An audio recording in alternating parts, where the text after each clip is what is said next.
Welcome to Givers, Doers, and Thinkers.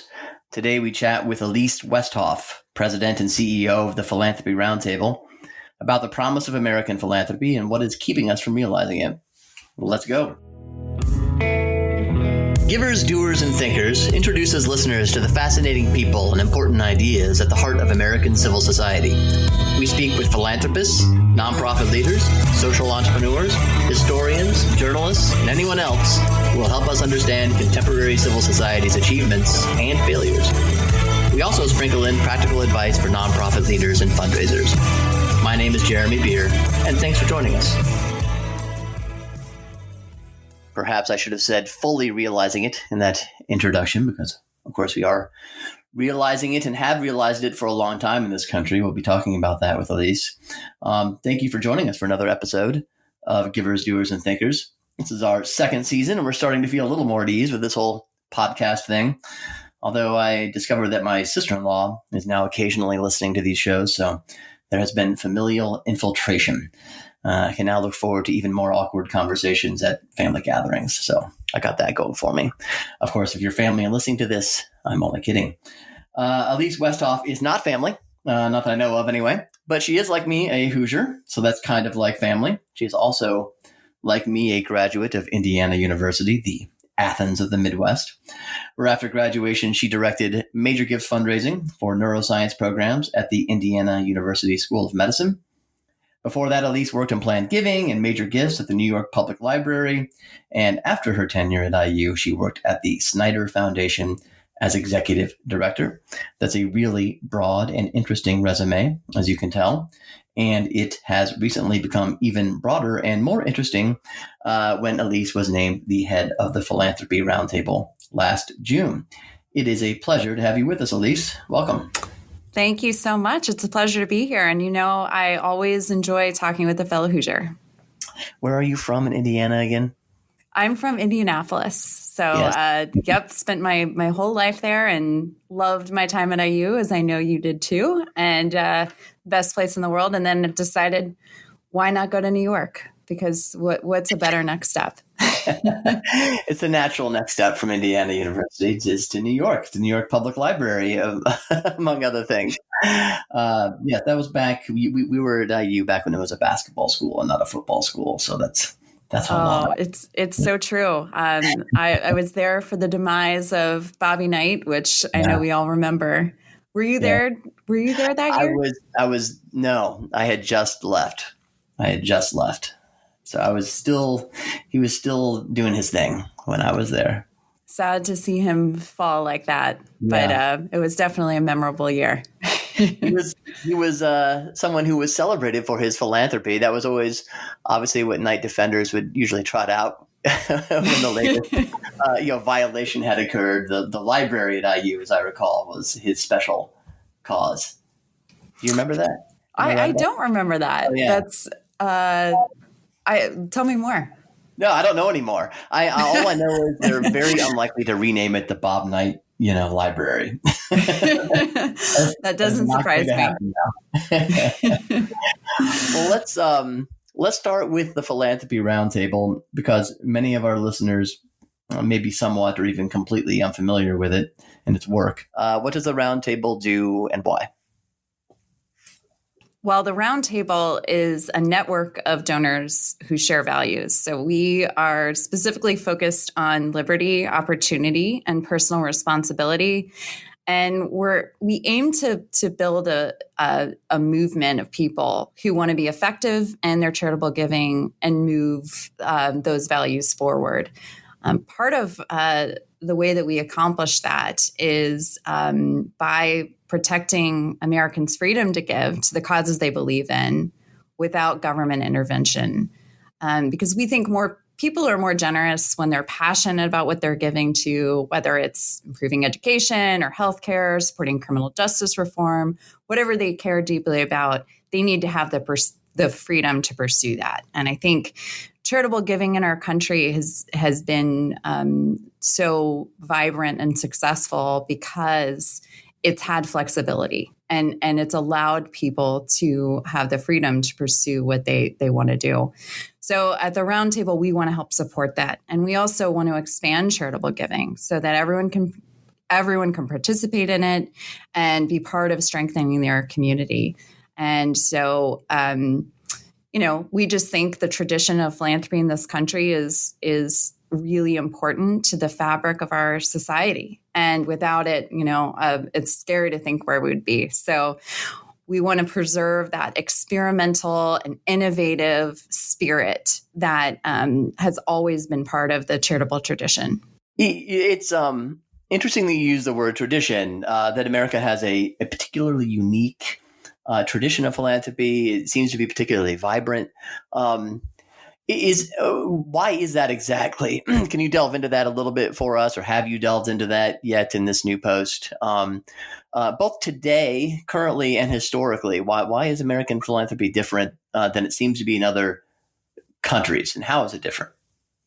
Well, I think part of it is that America is built on this entrepreneurial spirit. We all have it here, and or many of us have it here, and it's, I think, part of what makes America so great. So for a very, very long time, Americans have voluntarily come together to solve society's problems, and particularly when the government can't or shouldn't be involved in something. And again, going back to that thought about just the experimental nature of it. And I think people here are willing to, rely on private solutions to solve problems. And it allows us to take risks. So that has just always been part of the American tradition of philanthropy. In terms of just the numbers, American donors gave about $450 billion to charity in 2019. And the last 3 years have been the three highest years on record for charitable giving. And even, I think we were all worried during the pandemic with the economic downturn that we would see those numbers fall. But in fact, it's the opposite. Charitable giving in the first 6 months, and I think we just got data on the first 9 months, of 2020, was up about 7.5%. And we expect that number to either, go up a little bit or stay consistent. So it's pretty incredible. I think, people just have that spirit in this country that they want to help their neighbors, and they believe that they have the ability through their charitable work and volunteer work to help their neighbors, and maybe in a more effective way than government can. So that's also at the root of, at the heart of what the Roundtable believes, is that, we're better equipped to solve those problems through communities than, at the government level that just isn't quite as innovative and effective as people are. Oh, in a sense, the vibrancy of the American charitable tradition depends to some extent on our skepticism toward governmental efficacy. I think that's right. And I think it's also, the role of government. I think this country is built on the idea that the government serves certain functions, and it was built to serve those functions quite well. And the other functions that it shouldn't serve, it just isn't really built to do those things effectively. And we see that over and over. I think, whatever side of the political spectrum you're on, you can agree that government hasn't always been so great at solving some of the issues that we're facing as a country. So it's just the way that we're built as a country. And it sort of was the founders' ideals when they came up with the concept of how government would function. Those seem to be decreasingly popular ideals, or at least increasingly challenged ideals today. So let's hop right into what that might mean for philanthropy and for giving. I know you're very concerned about some of the things that are being talked about right now in terms of changes or reforms that are being promoted either by private actors or by government actors. I'll give you a list of 3 areas that maybe you can sort of take us through your concerns of what you're seeing in these areas right now. One would be philanthropic freedom. I know that's a concern of the Roundtable's, preserving philanthropy from governmental or the state's overregulation. Second would be donor privacy, and that's a big one, I think. And we see that already happening in the new Congress. And the third would be the politicization of philanthropy. Can you speak to maybe some of the threats that you're seeing in those areas right now? What would you say are the biggest challenges that are coming down the pike? Absolutely. It's sad to see philanthropy under attack the way that it is, frankly. I think it's even more disturbing to see some of those attacks coming from within philanthropy. So, and kind of being driven by people who are directly involved. So we are, I think, again, going back to your original question and, why philanthropy is so effective. Part of the reason it's so effective is that it functions outside of government. And, we see a lot of pushes right now to regulate particular vehicles that people use that are very flexible and that again allows them to be innovative and want to give more. So one example is donor advised funds. This is a vehicle that a lot of middle-class Americans use. You don't have to be rich. At Fidelity, which is the biggest donor advised fund sponsor, they are they don't even have a minimum amount anymore. It's just they really are trying to democratize giving, and so people use these vehicles as sort of it's an investment in philanthropy. It's people who really deeply care about their charitable work and want to use the vehicles to, be really effective in their philanthropy. Some choose to give their money right away. Some want to give it over a long period of time and really invest in their community for the long term. And, at the roundtable, we feel it's really important for people to have the option to do their charitable giving in the way that they feel is most effective. Can I just pause here, Elise, just to absolutely, because I've learned from my own work that not surprisingly few people, despite their popularity, donor advised funds, surprisingly few people seem to still know what they are. So, if you set up a donor advised fund, as you say, like at Fidelity or many other places, you give money to that. You put money in that fund, and you can take a deduction if you're itemizing on your taxes. You can take a deduction for that amount in the current year in which you put money in the fund, but then you don't have to give it away out of that fund in that year. You can kick that down the line for as long as you want. Is that the case? Right it now? Doesn't have a time limit on it currently. Right. That being said, the payout rates from donor advised funds are very high. Yeah, so people pay out. You mean by people that pay out at a rate? Was it 20%? Is that about what the rate is? And it sort of depends how you look at it and how you look at the data of in versus out. But yes, on average about 20%. And the payout rate for a private foundation is about 5%. I mean, that's the required payout, so it's. They're already giving significantly more each year than private foundations. So what do people want to see change in these things? So there's a proposal on the table right now from John Arnold and Ray Madoff John Arnold is a philanthropist, and Ray is an academic, and they have partnered with some major private foundations to push for reforms to donor advised funds. It's essentially a group of very wealthy philanthropists telling the little guy what to do, because these people, the four that are involved, major philanthropists control about $38 billion.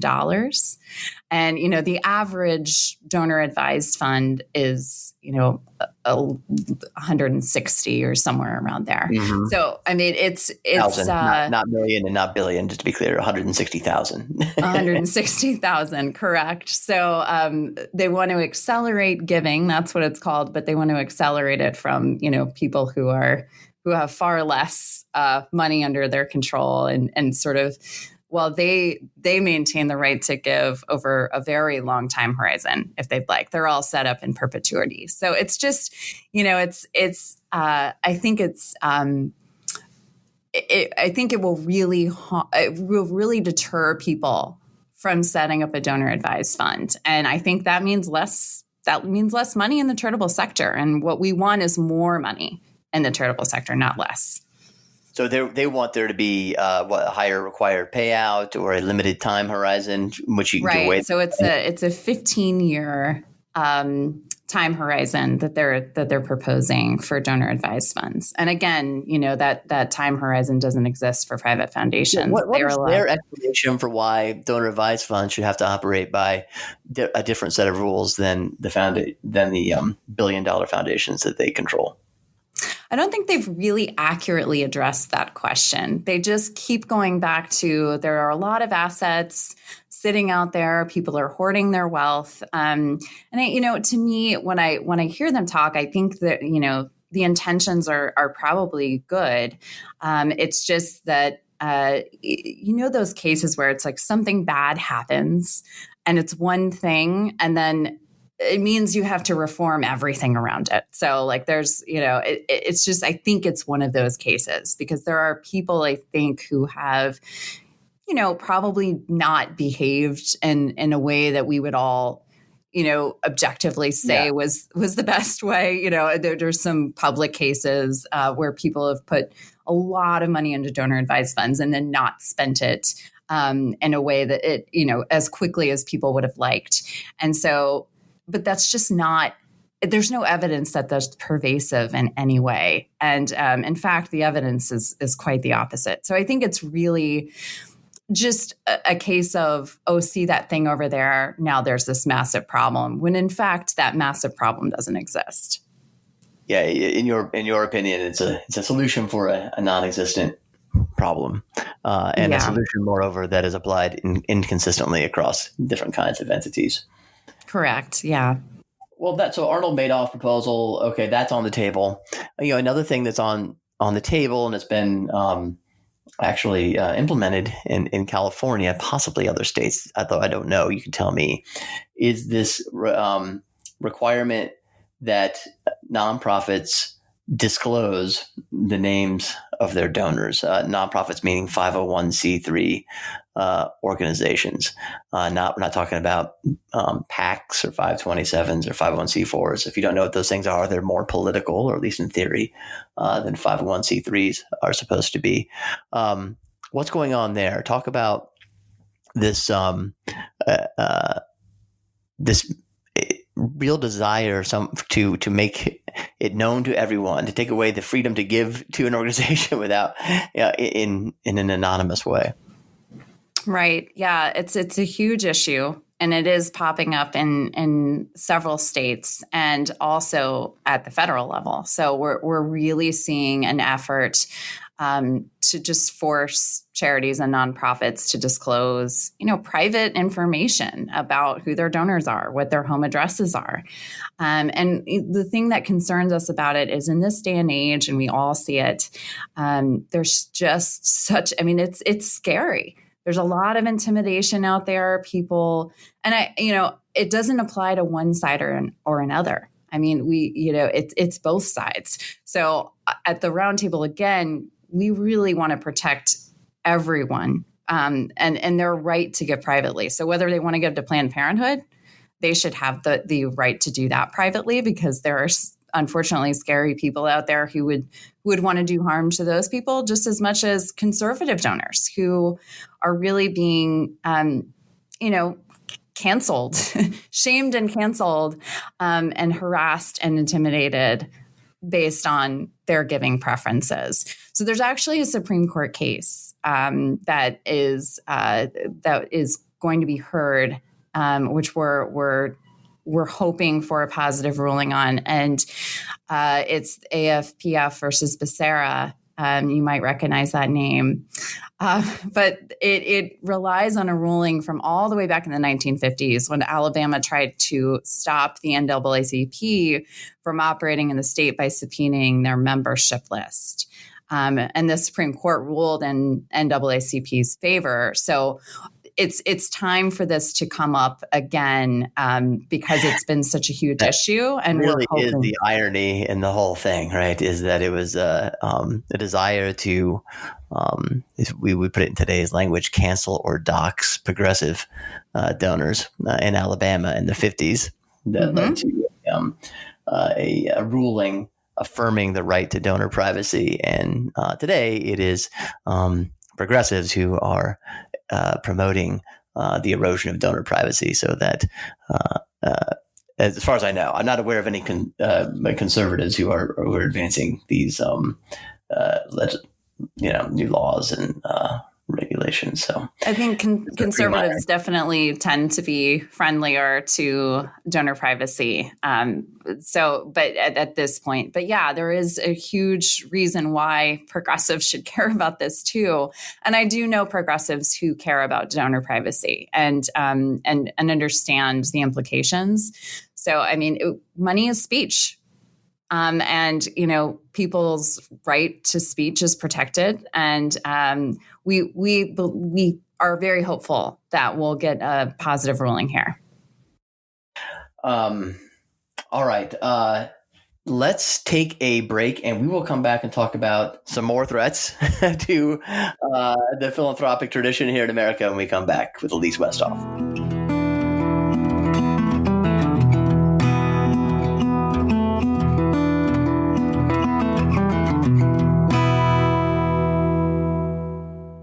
All right, we are here with Matt Smith as a senior consultant with us here at American Philanthropic, and works out of Boston. How are things in Boston, Matt?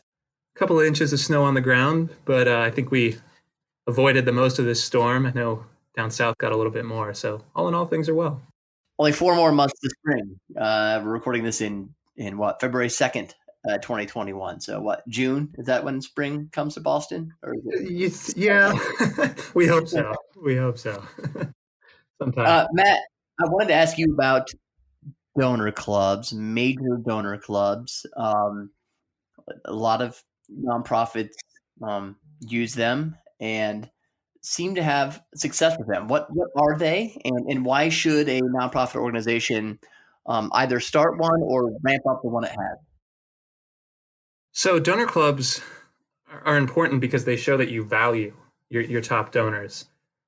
They can create a deeper sense of belonging amongst your donor community. And really, I like them because it allows an organization to give back to their donors who are donating to them. It gives them a sense of community. And especially these days, as our social circles are continuing to shrink, it provides an opportunity for your organization to give your donors a sense of community and belonging. And then also they provide a natural way for your development staff to frame acts as well, which I'm sure they will appreciate. It provides some natural ways for your major gift officers or your development director to go into meetings and have a clear sense of how to move someone up the giving ladder from, say, a $5,000 to a $10,000 level.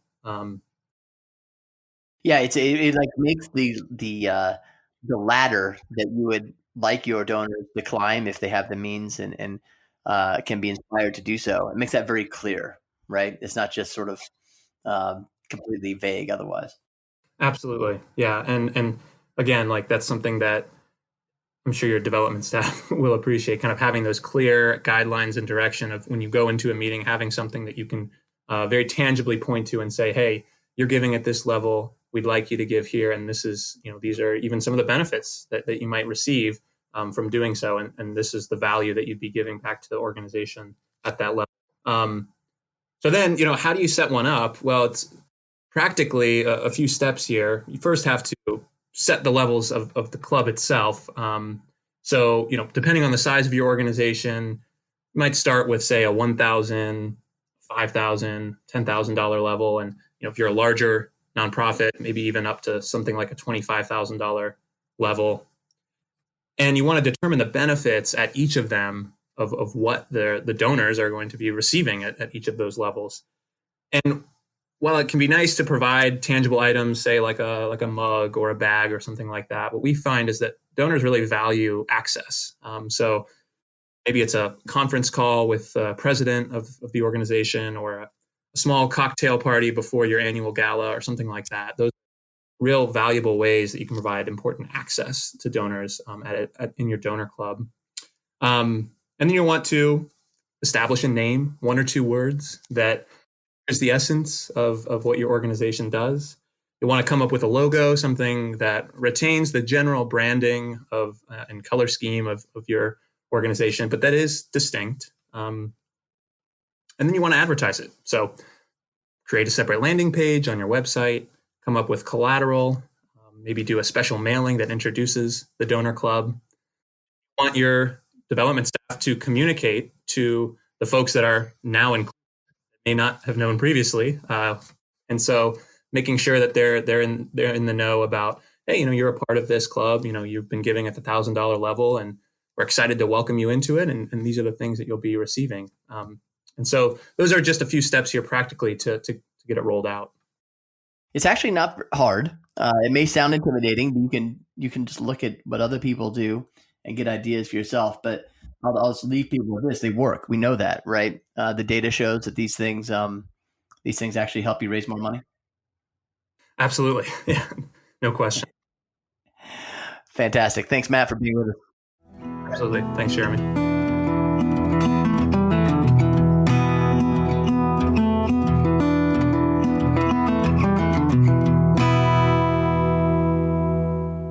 We are back with Elise Westhoff, President and CEO of the Philanthropy Roundtable.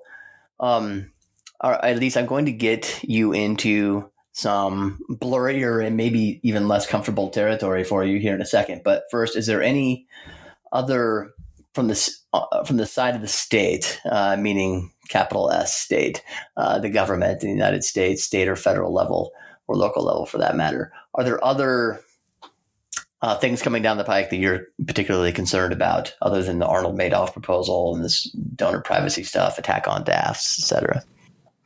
I think, the Arnold Madoff is the most realistic of them. I think there are, the Patriotic Millionaires are another group that are calling for, a mandated increase in payout for all private foundations. I mean, there's really a lot of people calling for reform to philanthropy. So we always have our eyes open. But I think the Arnold Madoff proposal is the one that is it probably most likely to have teeth. There's nothing keeping foundations from giving out more than 5% right now, right? No.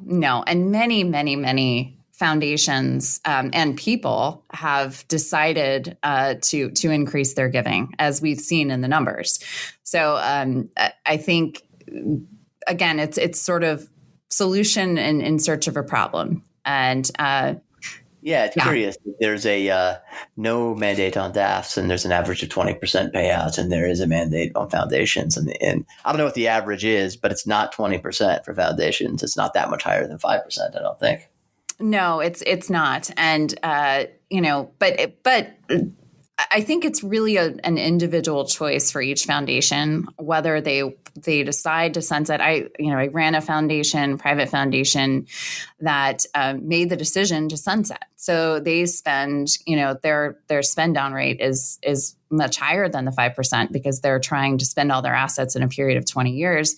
And that was a deliberate decision. And I support that decision. I think it's a very good one for a lot of foundations.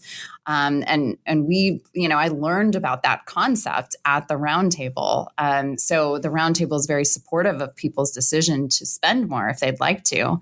But we also see, I have a couple of examples of really prominent foundations that are in really, sort of challenged communities, struggling communities where there's just really not a lot of business and probably isn't going to be a lot of business. And so that means probably less charitable giving there, less foundations popping up.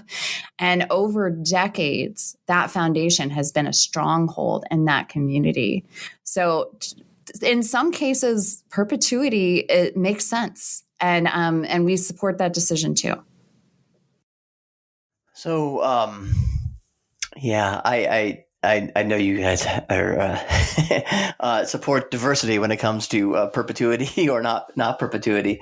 But one of the problems that seems to creep up even more with foundations that are set up to operate in perpetuity, at least from my anecdotal perspective, is a sort of float away from donor intent towards something, you know, that's different than what the originating donor intended. And that might be one of the reasons why, along with just the current environment in which we find ourselves, that we're seeing more and more foundations impose what I would consider very sort of politicized requirements on their grantees, maybe certain quota of either racial or gender quotas on their board, that they affirm maybe some elements or the entirety of a critical race theory. I just saw this the other day with a client filling out a grant application that had nothing to do with any of that, at least on the surface. Are you seeing more of that? Does that for an organization that's concerned about liberty and opportunity and personal responsibility, does that concern you? Oh yeah, absolutely. It's a huge issue, and it's something that we talk about internally quite a bit. There's just really a almost blind acceptance of this woke culture, and it's just pervasive in philanthropy. And what's sad to see is that so many of the charitable organizations that are out there doing incredible work that has absolutely nothing to do with race. It just doesn't. And they're sort of being forced to disclose a bunch of things or change their strategy to make what they do about race. And we think it really threatens the vibrant and diverse culture that we have in the charitable sector, frankly. So it's something that we've written about, that we're actively talking about, and that we're working with organizations on and with funders on, because funders feel pressured too, by other bigger funders, to adopt this sort of this mentality that people just have accepted blindly. And, it's really, I just think we're going to do a lot of damage to the missions of these places if we force these one size fits all mandates or expectations or even shaming, on organizations. I happen to know of one who that I used to work with that was a camp for kids with Down syndrome, and all of a sudden they were sort of being pressured to have this all of these DEI aspects to what they do, and it just really took them off course, and it was sad to watch. So, it's unfortunate, and it's something that we're trying to counter. And I think the biggest thing is just starting the conversation, because there isn't one right now. Why are foundations, so this is always something that strikes me, Elise, so why are they so fearful when, in theory, they should have the most freedom of anyone? They have the money. They have there's that much government oversight that they're not being forced to do this kind of thing at this point. Where does this fear come from acting more independently? Well, I think we've seen it all across society, right? It's just this. It's this. It's kind of what's behind cancel culture. It's just this shaming and pressuring that you have to think a certain way. And it's sort of it just takes over. I think it's more psychological than anything. I think we saw it over the summer, and there are a lot of people who silently are just afraid to raise their thoughts. They don't agree with what's happening, but they're afraid of being called racist. They're afraid of, what the wrath will be of, the people who believe in cancel culture. And believe me, there are people out there. I've heard them, I've heard some people in the foundation world say, yeah, shaming and canceling is great. It's important. It's important to get the way to achieve our goals. So it's not an unfounded fear. Yeah. I think it's really real, and people are nervous about their careers being ruined. So having said all that, I mean, does this present an organizational challenge for the Philanthropy Roundtable, where you're set up to sort of counteract excessive government interference into philanthropy? But what if instead our main problem is excessive social interference in philanthropy, or excessive social pressure, like we're talking about now? Because this is not, again, these aren't state actors we're talking about. As you say, you're like, yeah, shaming culture, or shaming and canceling. Let's do more of it.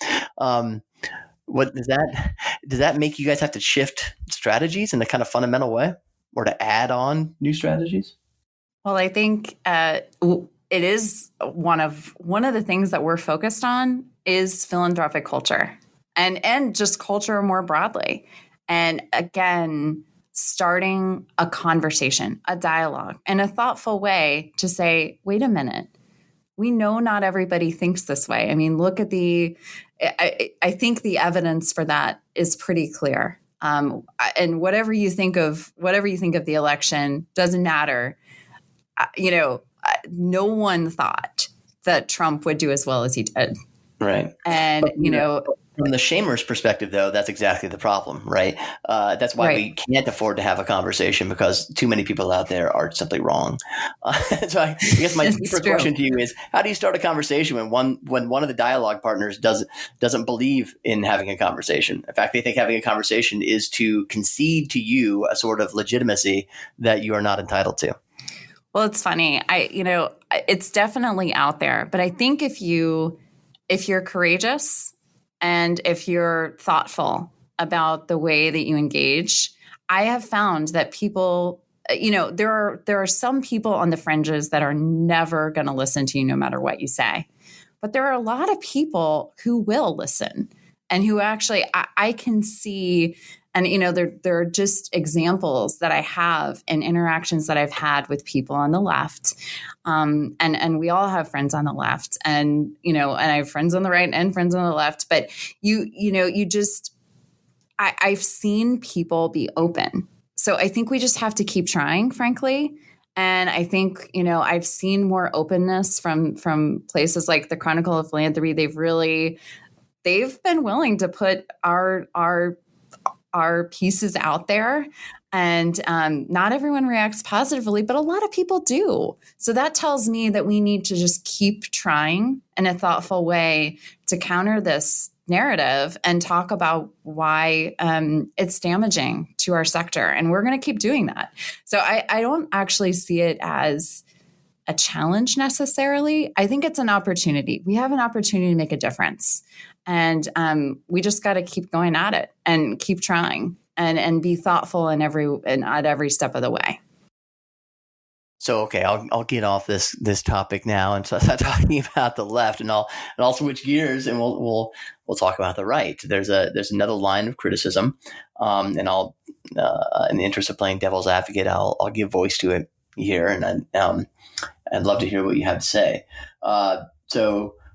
This kind of really growing line of critique, as far as I can tell, kind of coming from the right, sees elite philanthropy, the big foundations, as just the province of the hard left. And so it's just completely unaccountable to the masses, just like colleges and universities are now, if not more so.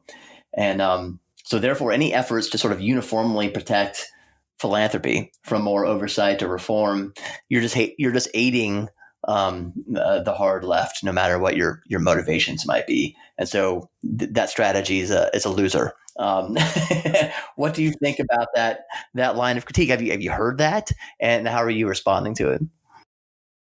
Yeah, I have heard that. And I think there's certainly some truth to the fact that, first of all, that these massive foundations generally lean left. There are a few exceptions, but for the most part, they generally do. And I think they would agree with that themselves. They mostly see themselves as progressive. That being said, I don't think the answer is, to give the government more power to, over something that's really supposed to be free of government regulation. I just don't think that's the right way. Does there need to be accountability in terms of following the rules? Absolutely. And, maybe we need better enforcement on that. So if people are crossing a line into, a political space that they shouldn't be playing in, then that should be addressed, right? But I don't think, I think it's a bad idea to get ourselves into a situation where something that we do could be used against us in the future. So I don't want to give government too much power to that then they could turn around and use on the side not in power. It's just not wise. And even if it were not oversight power, but just changing the structure of the game, so limiting the size of foundations, you could do things like make it all perpetuity is no longer an option. There's a time limit on foundation. Even that you would not be in favor of. I just, it goes against my free market tendencies. And I just, we believe in the free market and we believe that individuals have the right to choose. And, listen, one thing that I think the Roundtable can do to help this is to educate donors about how to protect their legacy better. Because as you noted, a lot of these foundations were set up by people who would just be appalled at what is happening with their money.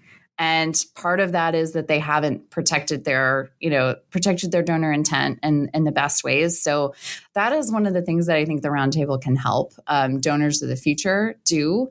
But these massive foundations that exist and are not complying with the original donor intent, it's a problem. I'm not going to deny it. Yeah. Hey, well, here's another trend. I'd love your opinion on. I don't know what you think about this, but or at least it seems to be a trend for donors to set up not private foundations that are operating within the IRS framework, but just LLCs. And John Arnold most famously just did this. I think he ended the foundation he'd set up in favor of an LLC. Doesn't have reporting requirements really at all, as far as I know. I know of other donors on the right who have done that. What do you think about that trend? What does that say about what's happening in philanthropy? Is that a positive development or a negative development? What's behind that? Well, I think people want to use all the tools in their toolbox to move the ball forward in a way that they feel is most effective. And so, it's when you sign up for a private foundation, you sign up for certain things, right? One of which is that you have to complete a 990 PF and it has public information in it. And there's a disclosure element, and people who don't want that can use other tools, but they don't get the benefits that a private foundation offers. So, to me, I would always be in favor of less regulation for the most part. And so I think that it's, a tool that people can use. And it doesn't offer the same benefits as some of the other tools you use. All right. So we've talked about a lot of the defense you're forced to play these days at the Philanthropy Roundtable. What are there a couple of reforms or any reforms you would like to see? Are there places where you all are playing offense and trying to get things done to make the tradition of giving more vibrant? I think what we're mostly focused on is, making change within the sector and, again, starting dialogues. So I want to see reform, but I want to see that reform be a reform that comes from people who are dedicated to preserving what we believe is an incredibly important part of our society. And so, there's nothing that we're proactively pushing in terms of, changes to the sector, except at the government level. But we are pushing for change within our sector and for more dialogue and for more thoughtfulness around how to be effective in your philanthropy and what that means in terms of allowing people to be free to pursue the things that they care about.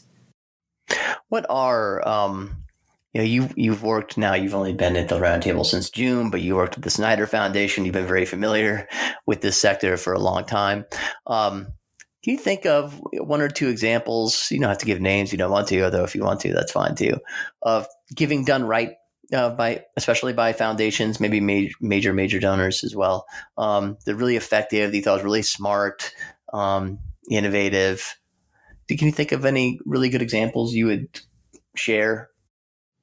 Yeah, I mean, I had to be careful about picking favorites here. Yeah. Don't use names. Just make it up. We have so many favorite charities, but I think I know you do. Elise loves you all. If you're in the round table, all the same. We don't pick between our children.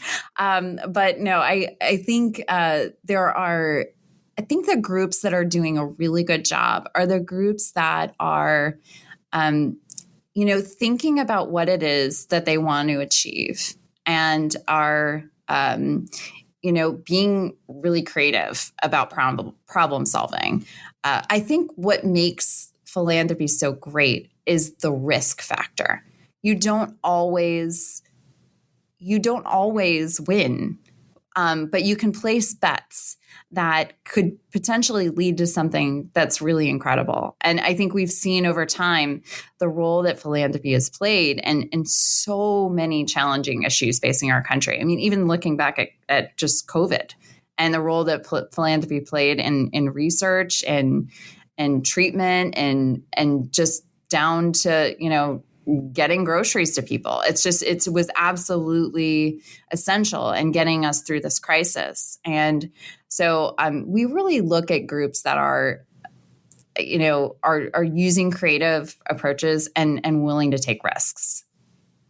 So risk taking, that's a characteristic you would say of the givers that you're most impressed by. I think so. Yeah. So conversely then, what are you least impressed by? Again, no names, but of course we would now be talking about nobody who's actually part of the roundtable. But what is one or two things you've seen, characteristics or strategies that you think are just particularly ineffective or bad, for civil society? I think one thing that is an issue is, and in our sector, is when philanthropists don't really engage with the organizations that they're trying to help. We have so much expertise on the ground, and so the idea of not listening and engaging in dialogue and thinking of them as a partner, I think, is a really is just a bad way to approach philanthropy. So, at the Snyder Foundation, we always felt I never viewed it as a, we're the funder and you're the grantee and this is the power dynamic and you will speak when spoken to. It was always just like it was a partnership of mutual respect. And it was moving towards shared goals together.